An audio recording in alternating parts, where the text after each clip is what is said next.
How to make a speed simulator in Roblox Studio.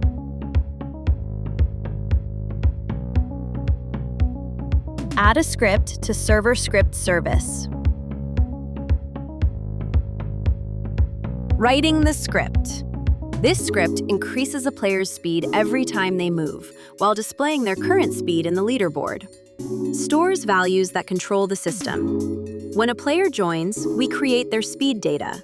A folder named Leader Stats automatically shows values on the Roblox leaderboard. Create a speed value and start it at the default walking speed. This ensures the system works even after the player dies and respawns. When the player respawns, we restore their saved speed. Store starting position. Create a background task that continuously checks the player's movement.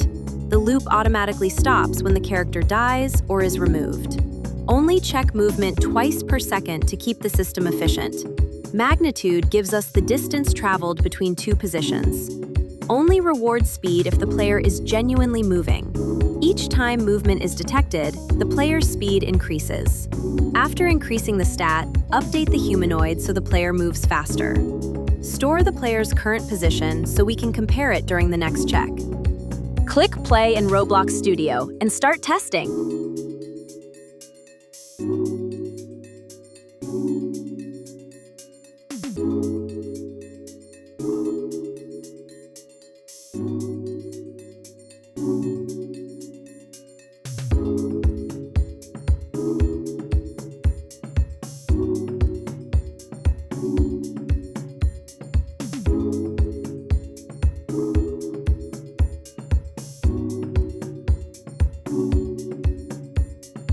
You're now equipped to start coding in Roblox Studio. Let your creativity run wild and see what you can build.